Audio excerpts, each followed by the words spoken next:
A and S.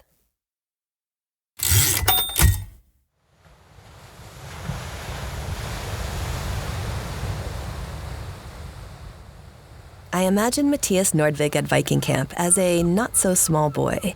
He sleeps under a thatched roof not quite dense enough to block out the stars. Mathias wakes, shivers, and runs to the water to take his place among the other Danish children, ready to pull at the oars of the Snekje longship, the stories of old gods roaring around him like waves. There, facing the mist of the sea, I imagine he feels much like the man he is today, connected to nature, story, spirit, everything. And he revels in the wild around and within him.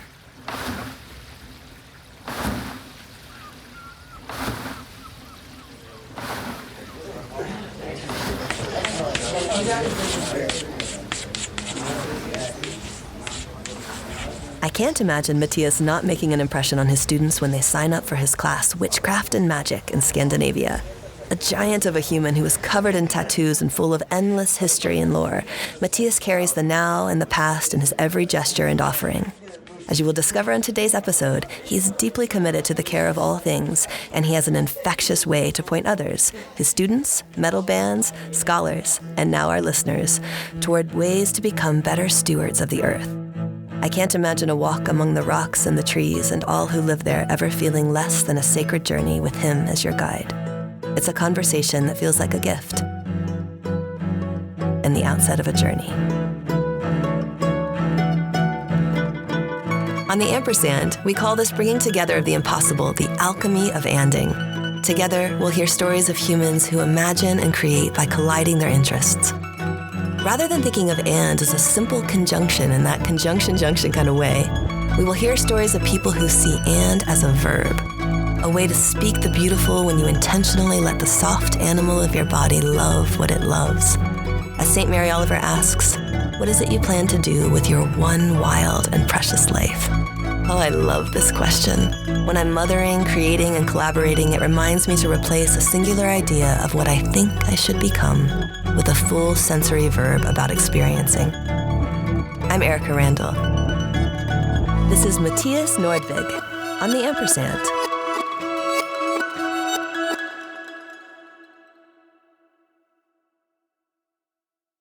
I did an article on this alt-right manosphere personality called Jack Donovan, and I told him that I was doing research on his material, and then I wrote an article about him, and that article has been positively received by everyone, including him. From what he's said to me, he feels that it's the most fair sort of like scholarly assessment of what he's doing and who he is. Wow. So that's actually incredibly beautiful. That I think so. Yeah, because when do we ever all agree? Exactly. Especially about hard things. Yeah. And I had very liberal academic colleagues and friends who were like, oh, wow, you're really calling him out on this and this and this. And I'm like, well, yeah.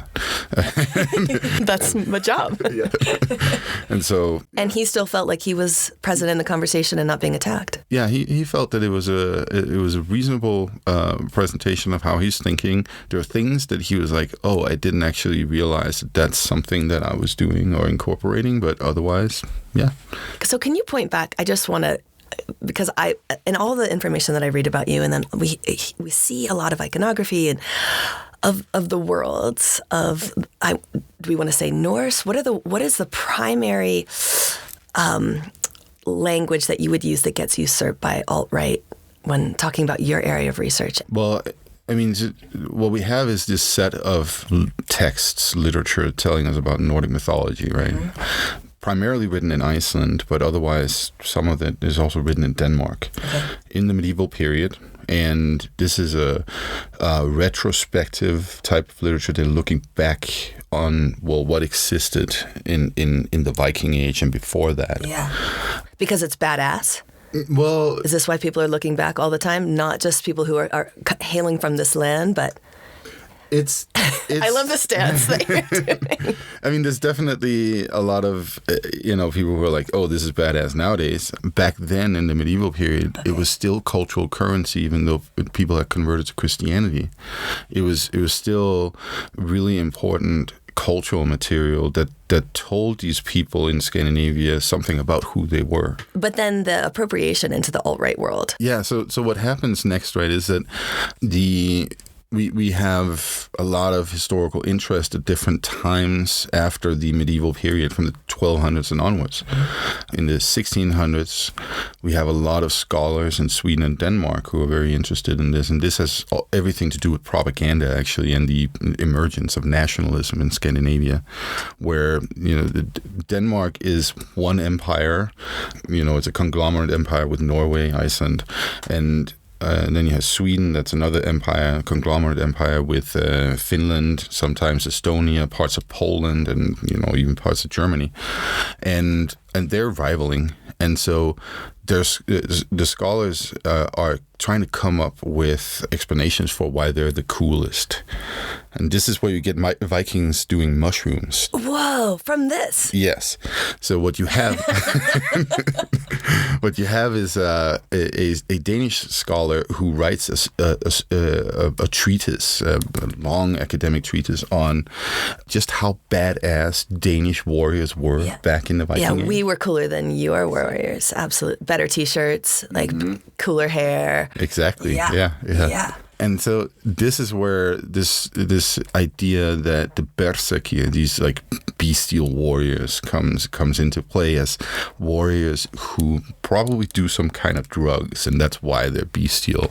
And so this has now become sort of like a standard idea around like Viking warriors that they did, and there's like no historical evidence for it. No facts. None whatsoever. But made up in the 1600s? Yes.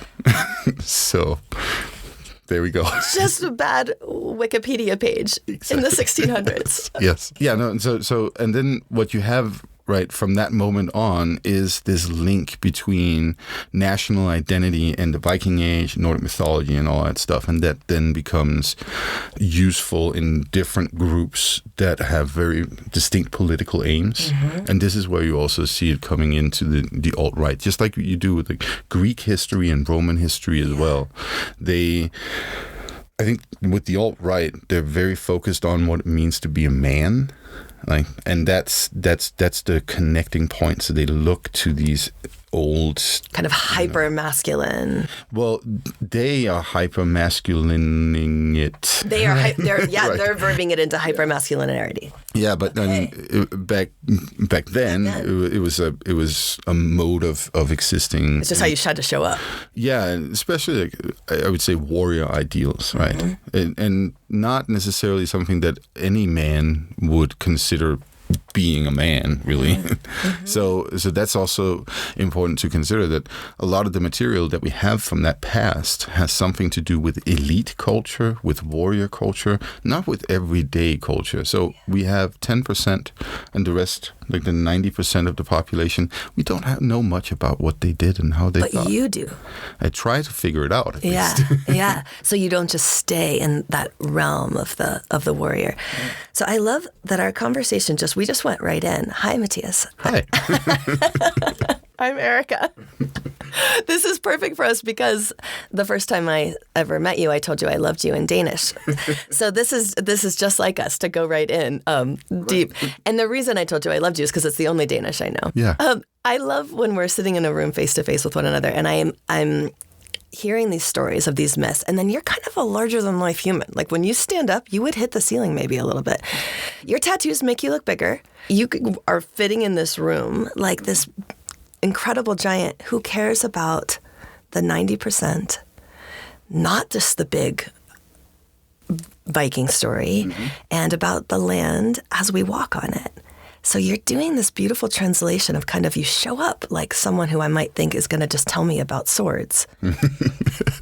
But you know things that are a lot more delicate about the heritage of heathenism, of living on the land with care, of showing up with old way traditions in this contemporary world. Can you talk about that? Kind of, I mean, it's like a living, walking paradox from my vantage, and maybe it's not so paradoxical. Maybe it's exactly who you are and exactly just right. So, well, first of all, thank you for this description of me. It's very flattering.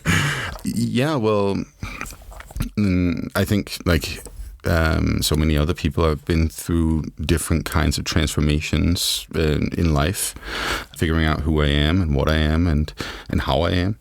And I'd say that one thing that's always been with me is, love and care for nature and the natural world. Yeah. If nothing else, just in appreciation of it being there and being a space I can enter. And that comes all the way from, my childhood when I lived in Greenland, where there was a lot of nature around you. a space that is, even if you're living in an urban space in Greenland, you're living in what we would classify as a wild place, because there's so much happening that we're not exposed to when we live in urban spaces. For instance, here in Boulder, or... Boulder feels like an urban space to you. Yes, absolutely.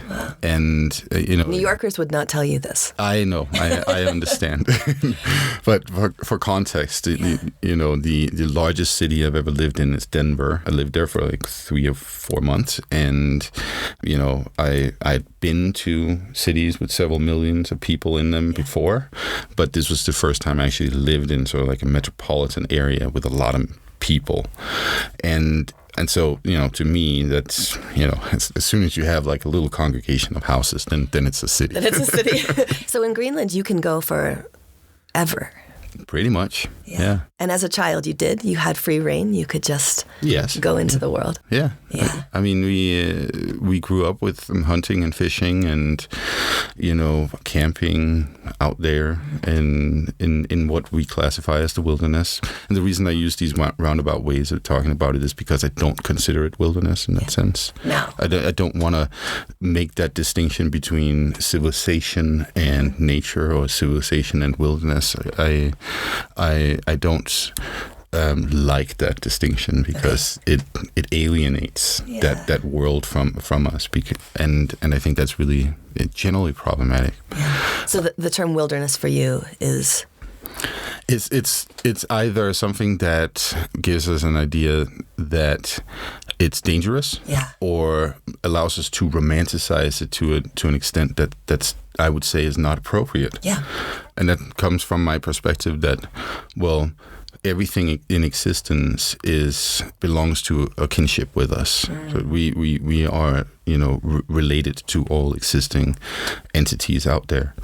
I think the best way to describe it is that if I walk out there in my world, I can encounter a rock and realize that it's a person. Yeah. Right. So that's how it works for me. Yes.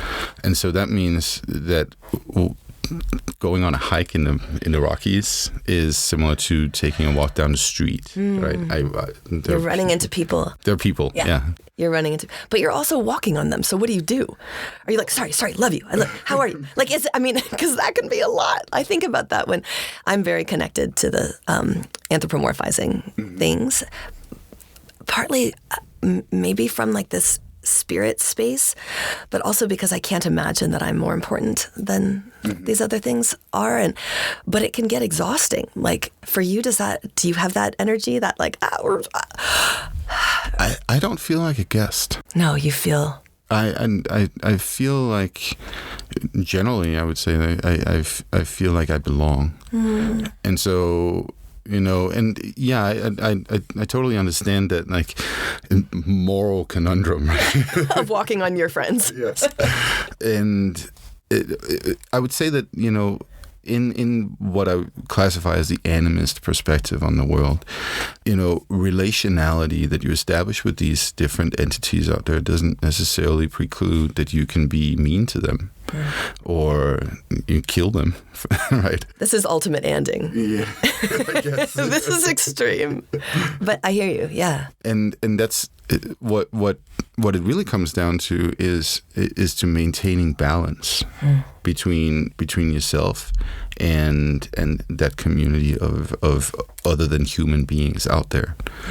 That's something that I also feel that we have generally lost in our world. This is, I would say, at the root of the climate crisis that we're experiencing. We're seeing, right now the East Coast is blanketed in smoke, right, from wildfires. And I think if we had approached the world with that perspective of relationality, which does not necessarily exclude using resources, but it does require that using resources comes with a high level of responsibility. Yes.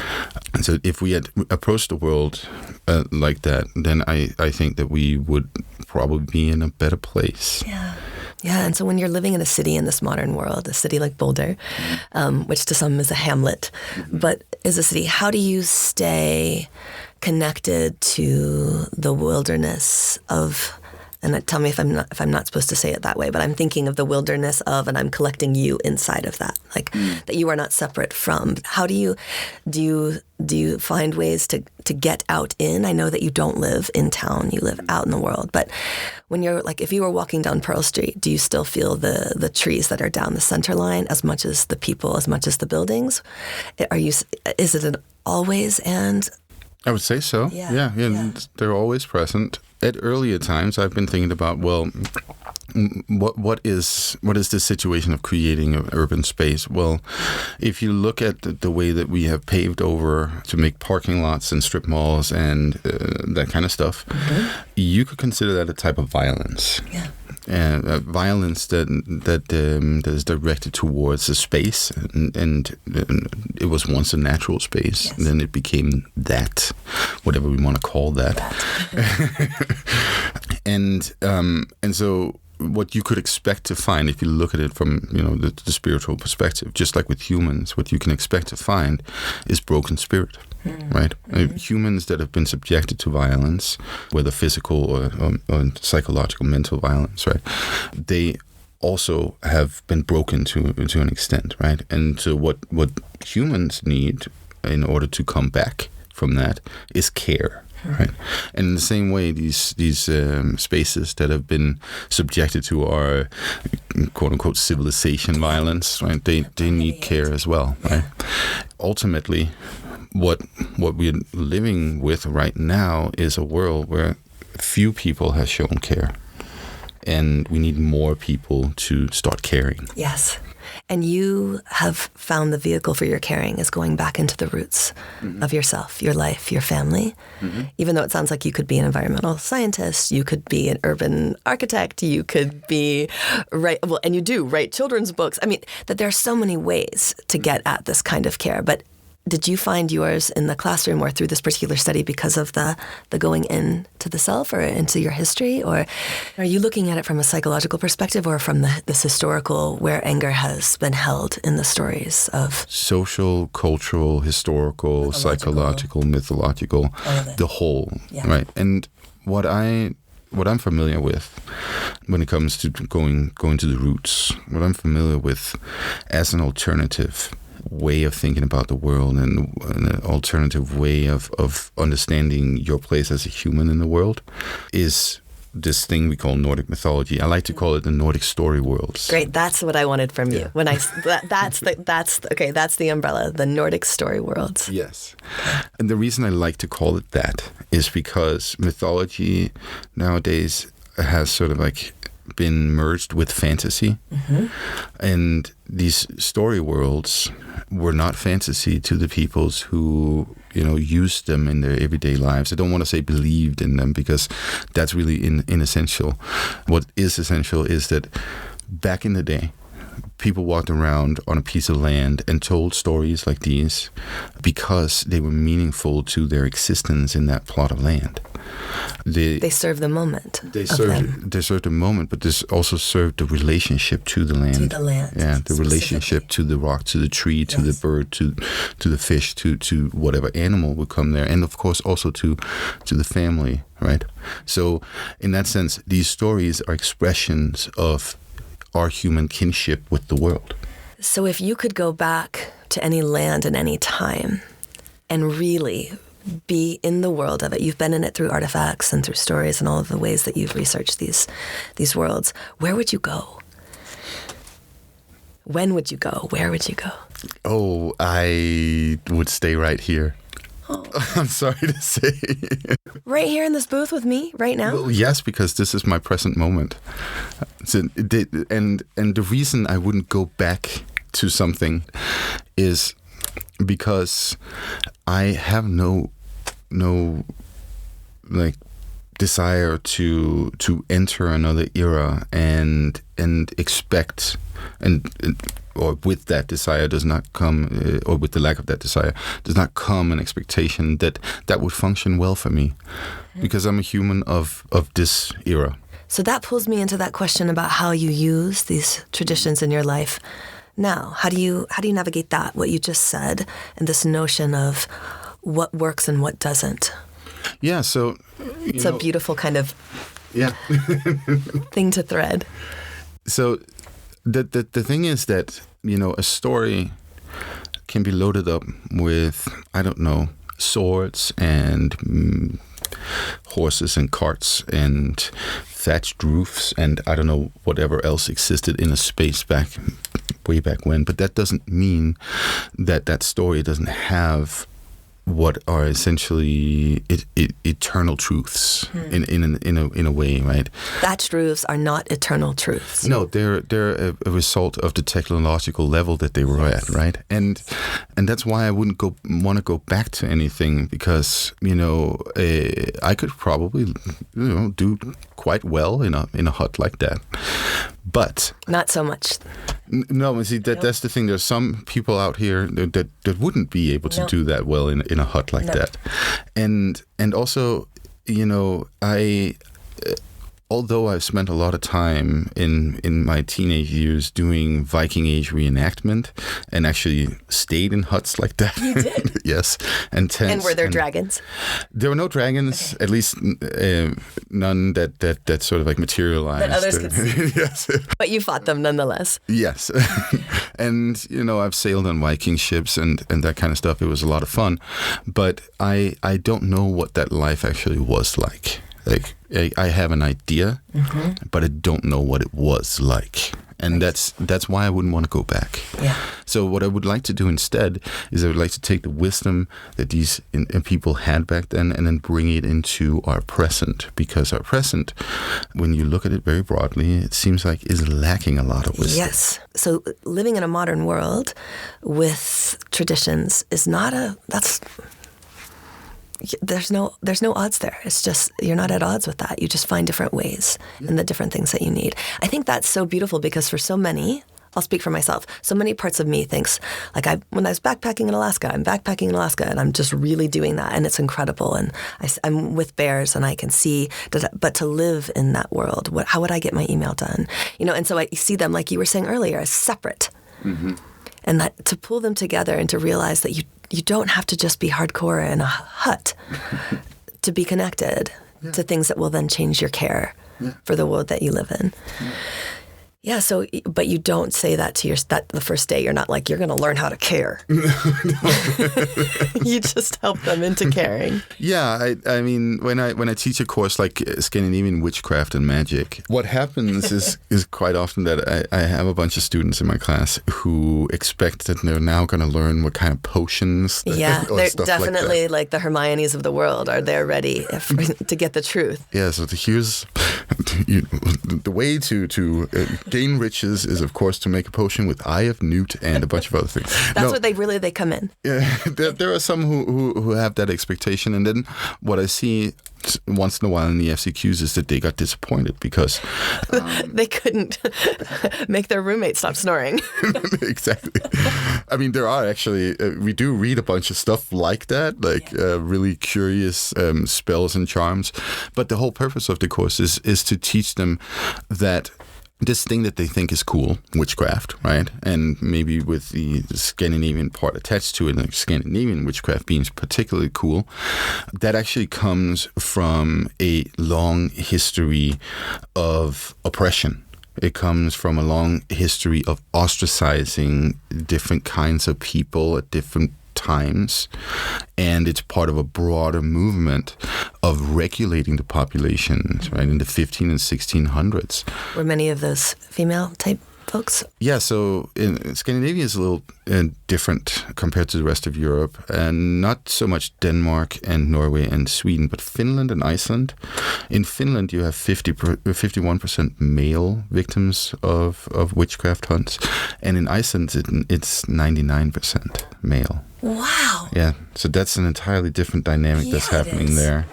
That dynamic has something to do with very old cultural structures that actually have something to do with pre-Christian religion. In Iceland, it's very obvious that the intersection between magic, wisdom, and the deity Odin is at play in accusations about witchcraft. So men are being targeted because Odin is a male deity, it seems. So they are the ones who are also being targeted for, communing with the devil, right? Because that's what witchcraft is all about. It's a program that's invented in the late 1300s, this idea that, the horned devil with the goat legs and all that stuff. That's an invention from the 1300s in France, actually. An invention from an outside eye looking at and saying this is what they were doing, kind of how we were speaking earlier about the propaganda. Or it was an invention that was an actual character that was brought into ritual. So it's a character that has, of course, some roots in pre-Christian culture. Mm-hmm. The faun, the Pan figure, right, is of course part of this. But what happens is that figure then takes on its own life and becomes an image of the devil, and when you then have Heinrich Kramer, who writes Malleus Maleficarum in the late 1400s, and the witch's hammer, as it is called, right? This guy, if you look at him, his biography, he was a raging misogynist who actually had problems with women, and like real life problems with women in different ways. He was sort of like an incel, and then he writes this program to hunt witches, which is all about women, except for one chapter, which is about men.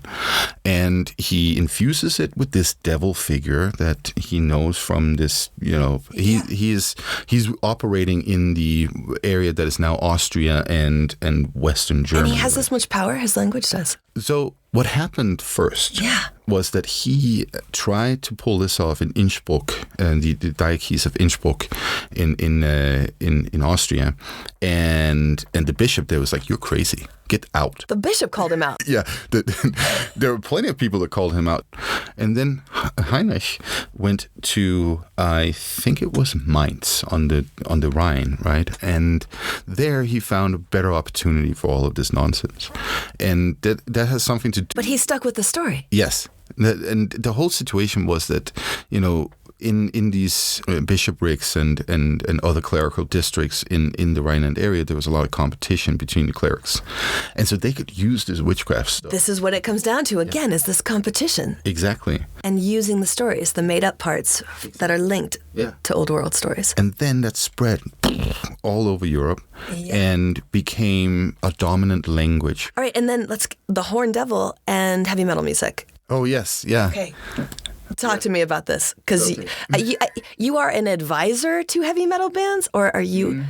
Okay, I just need to know. I'm like, do you play? No. Listen, fan? Yeah. The hilarious thing about all of this is that I have no musical skills whatsoever. I couldn't find any online, so I was like, what's Mathias's connection here? So, I am an old-time heavy metal fan. I think first time I went to a heavy metal concert, I was 12. Yeah. Is this a Mayhem shirt that you're rocking? Yes. Yeah. Okay. And in Denmark? Yeah, that was in Denmark. It was Meshuggah. That's like a nice death metal thrash. Are you listening in your head right now? Because you started bouncing. and like I've always been, somebody who went to metal shows and listened. So you walk gently on the earth, and then you rage when you're in the club. Yes, yeah, it's keeping that balance, right? Yeah. Eventually, I started because there's that whole interest in Nordic mythology and Viking history. Yeah, like the iconography, really. The iconography, yeah. Yeah, I started talking with different, artists, and one thing has led to another. And so, like, I have done some, advising and... Like for music videos or for text or... For lyrics, for...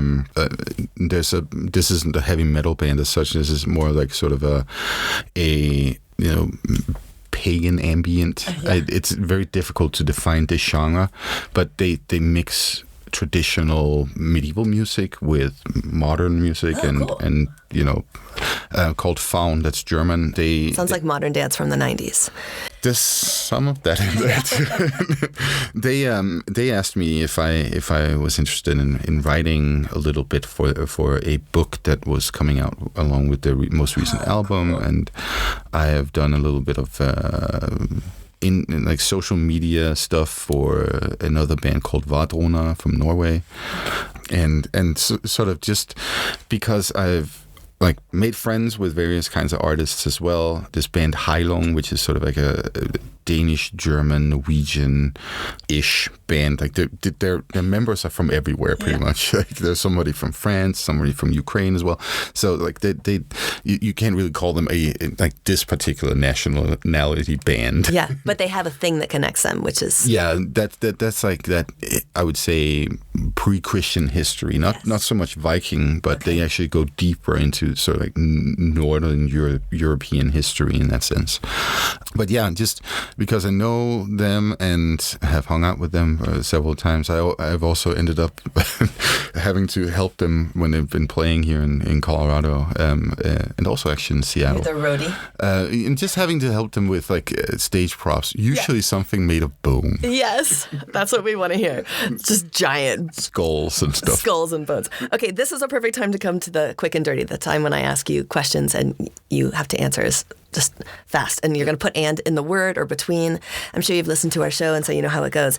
Okay, an anding metal band that you would listen to like while you're hiking or writing a book, something that has "and" in it, like and metal. I think that could be. So I would never listen to something when I'm hiking, though. Okay, but good. I love that. You are just in nature. Okay, yeah, great. But otherwise, an ending a metal band.